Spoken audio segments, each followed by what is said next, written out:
Hello students, let us discuss free consent of the parties। और अब तक हम ये कर चुके हैं कि ऐसे कौन कौन से कारण हैं जिनके कारण से कंसेंट फ्री नहीं रहती या सहमति स्वतंत्र नहीं रहती है। उसमें से पहला कारण जो कि क्वेश्चन या उत्पीड़न होता है वो हम कर चुके हैं, तो आज हम इसको आगे कंटिन्यू करेंगे दूसरे कारण के साथ। दूसरा ऐसा कारण जो कि अनुबंध को क्या बना देता है, वैलिड बनाने में जो रुकावट डालता है, और वो है दूसरा फैक्टर जिसमें सहमति जो है वो स्वतंत्र नहीं रहती, जिसके कारण से, और वो फैक्टर है आपका अनड्यू इन्फ्लुएंस या अनुचित प्रभाव।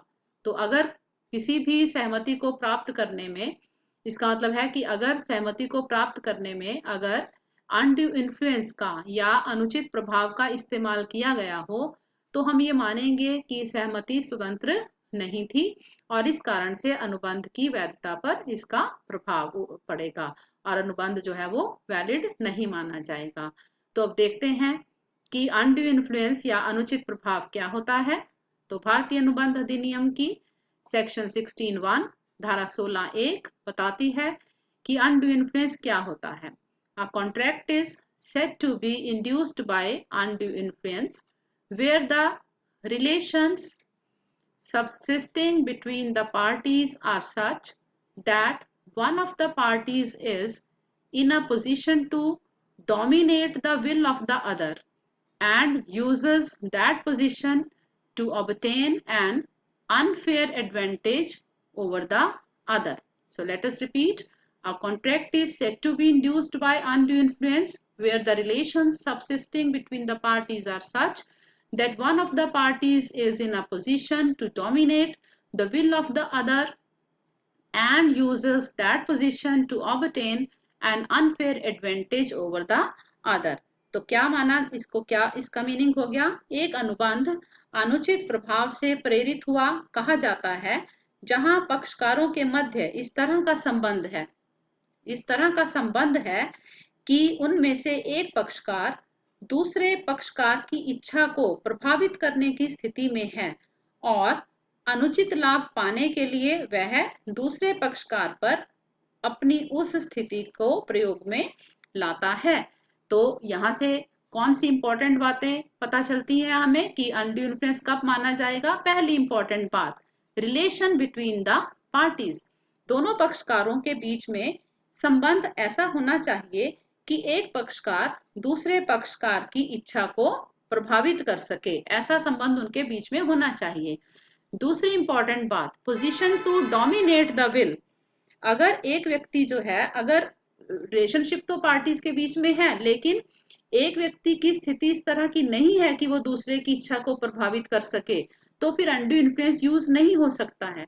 तो इसका मतलब है कि एक पार्टी की जो स्थिति है वो दूसरे से थोड़ी सी स्ट्रांग, दूसरे के कंपैरिजन में थोड़ी सी डोमिनेटिंग होनी चाहिए ताकि वो उसकी इच्छा को प्रभावित करने की स्थिति में आ जाए। इसका मतलब एक पक्षकार थोड़ा सा कमजोर होगा और दूसरा पक्षकार जो है वो उससे थोड़ा सा ज्यादा स्ट्रांग होगा, तभी वो उसकी इच्छा को प्रभावित कर पाएगा।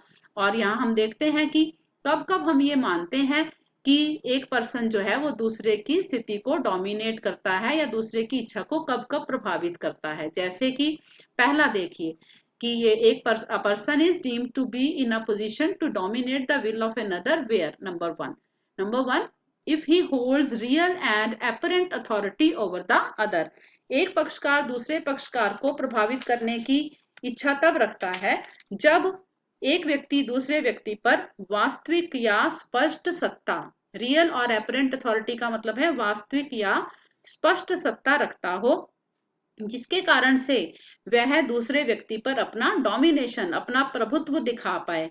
जैसे कि यहाँ एग्जाम्पल हमने किए हैं मास्टर एंड सर्वेंट, मीन्स मालिक और उसका नौकर। या फिर दूसरी स्थिति क्या हो सकती है, he stands in a fiduciary relation. Fiduciary relation कौन से होते हैं, विश्वास आश्रित संबंध जो ट्रस्ट और कॉन्फिडेंस के ऊपर बेस्ड होते हैं, जहां पे दो पक्षकारों के बीच में जो संबंध है वो ट्रस्ट और कॉन्फिडेंस पर आधारित होता है। जैसे कि फॉर एग्जाम्पल क्रेडिटर और डेटर, या आप कह सकते हैं वकील और उसका मुवक्किल, या कह सकते हैं ऋणी और ऋणदाता।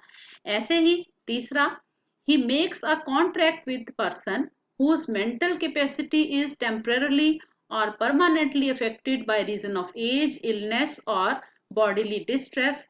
जहां पर एक व्यक्ति दूसरे की से डोमिनेटिंग स्थिति में इसलिए है क्योंकि दूसरे व्यक्ति की जो मानसिक स्थिति है वो स्थायी रूप से या अस्थायी रूप से उसके एज या ज्यादा उम्र के कारण या उसकी किसी बीमारी के कारण या शरीर में उसके कोई प्रॉब्लम है, शारीरिक प्रॉब्लम है, उसके कारण से एक व्यक्ति जो है वो कमजोर पड़ गया है और दूसरा जो है वो डोमिनेटिंग स्थिति में या स्ट्रॉन्गर पोजीशन में आ गया है, जैसे कि डॉक्टर और उसका पेशेंट।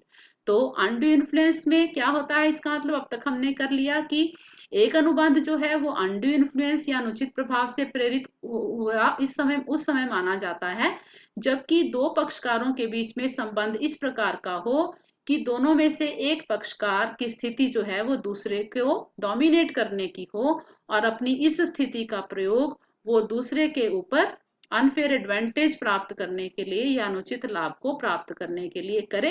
पहली इंपॉर्टेंट बात क्या हो गई कि पक्षकारों में संबंध का होना जरूरी है।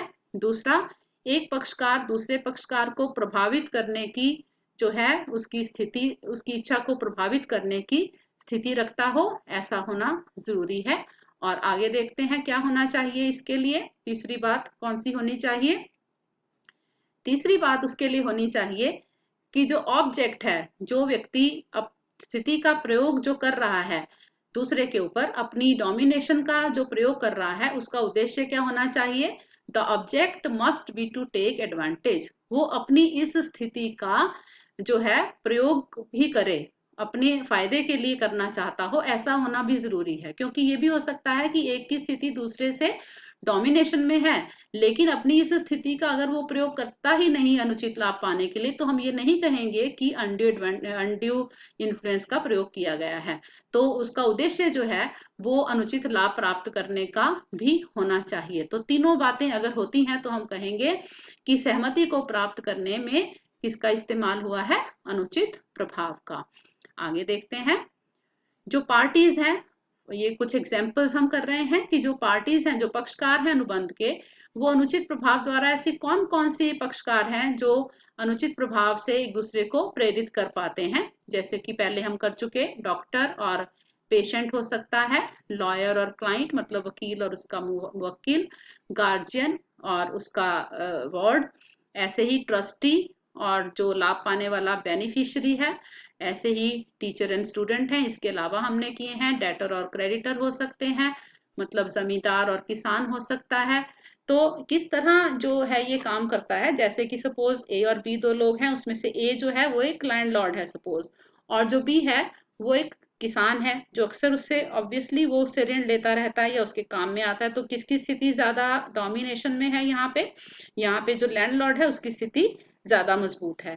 तो ए जो है जो डोमिनेशन में है वो क्या करता है, वो देखता है कि बी के पास एक अच्छी काऊ है, एक अच्छी गाय है, और सपोज वो उसका मूल्य जो है वो 20,000 रुपए का है।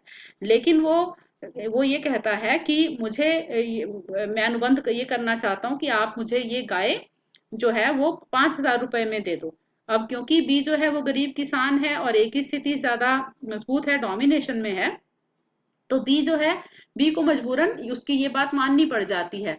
तो यहाँ पे हम क्या कहेंगे कि जो सहमति है वो स्वतंत्र नहीं है, किससे प्रभावित हो गई? अनड्यू इन्फ्लुएंस या अनुचित प्रभाव से वो प्रभावित हो गई है। ऐसे ही सपोज डॉक्टर एंड पेशेंट का हमने अभी किया है कि इनमें से एक व्यक्ति जो है वो डोमिनेटिंग होता है, ज्यादा उसकी स्थिति ज्यादा मजबूत होती है, जैसे कि डॉक्टर की। अब सपोज पेशेंट है और वो बहुत तकलीफ में है और डॉक्टर उस समय उससे ज्यादा फीस मांगता है या किसी चीज को उससे खरीदने के बारे में अनुबंध करता है उसकी इस स्थिति का इस्तेमाल करते हुए, क्योंकि पेशेंट जो है वो दर्द से करा रहा है और उसको उस समय इलाज की जरूरत है और डॉक्टर उससे कहता है कि उसका ट्रीटमेंट वो तब करेगा जब वो किसी अनुबंध को साइन कर देता है। तो डॉक्टर ने क्या किया है, अपनी इस जो उसकी डोमिनेशन वाली पोजीशन है उसका इस्तेमाल उसने अनुबंध में उसकी सहमति को प्राप्त करने के लिए कर लिया। तो इसका मतलब है कि उसने किस चीज का इस्तेमाल किया? अनड्यू इन्फ्लुएंस का। और इसलिए जो पेशेंट ने जो सहमति दी है वो स्वतंत्र नहीं रही या वो अनुचित प्रभाव से प्रेरित हो गई है। तो इस प्रकार से जहां कहीं भी एक दो व्यक्ति जो है वो आपस में संबंधित हैं और उनमें से एक जो है वो ज्यादा डोमिनेशन की स्थिति में है और अपनी इस स्थिति का प्रयोग वो दूसरे की इच्छा को प्रभावित करने में करता है और अनुबंध करवाने में, तो हम कहेंगे सहमति स्वतंत्र नहीं थी और उसको प्राप्त करने में इस्तेमाल किया गया है अनड्यू इन्फ्लुएंस या अनुचित प्रभाव का। अब देखते हैं कि अनड्यू इन्फ्लुएंस या अनुचित प्रभाव से क्या प्रभाव क्या होता है। तो पहला तो वही हमने इकट्ठे पढ़ा है ये सारे, कि पहले चारों में का जो कॉमन प्रभाव रहता है कि जैसे कोर्शन का इस्तेमाल करने से कॉन्ट्रैक्ट क्या हो जाता है, वॉइडेबल। ऐसे ही अगर एक अनुबंध को में सहमति को प्राप्त करने के लिए अनुचित प्रभाव या अनड्यू इन्फ्लुएंस का यूज किया है तो कॉन्ट्रैक्ट क्या हो जाएगा, वॉइडेबल।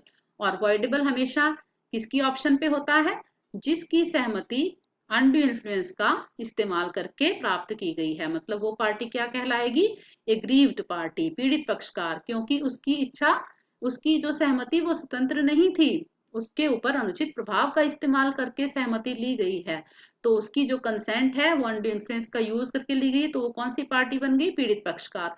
तो पीड़ित पक्षकार की इच्छा पर जो अनुबंध है वो वॉइडेबल होगा। मीनिंग क्या, अगर पीड़ित पक्षकार चाहे तो अनुबंध को पूरा भी करा सकता है और चाहे तो उसको रिजेक्ट भी कर सकता है। और दूसरी इसमें इंपॉर्टेंट बात जो और जुड़ जाती है वो सेकंड वाली है, कॉन्ट्रैक्ट में भी सेट असाइड एब्सोल्यूटली, या तो कॉन्ट्रैक्ट को पूरी तरह से जो है उसको जो है रिजेक्ट कर दिया जाएगा, या अगर न्यायालय की दृष्टि में कुछ ऐसी शर्तें हैं जो कि उस न्यायालय को उचित लगती हैं, तो न्यायालय ये भी कह सकता है कि इन शर्तों का पालन करके अनुबंध को पूरा कर लिया जाए। लेकिन जो प्रभाव रहेगा वो ये रहेगा कि अनुबंध जो है वो क्या होगा, व्यर्थनीय या वॉइडेबल। और दूसरा हो गया कि अगर पीड़ित पक्षकार ने उस अनुबंध के परिणाम स्वरूप कुछ लाभ प्राप्त कर लिया है तो ऐसी दशा में अनुबंध उन शर्तों पे समाप्त होगा जो कि न्यायालय की दृष्टि में उचित होंगे। तो इस प्रकार से ये दो प्रभाव, अनुचित प्रभाव द्वारा जो अनुबंध प्रभावित हो जाते हैं उनके प्रभाव ये दो होते हैं।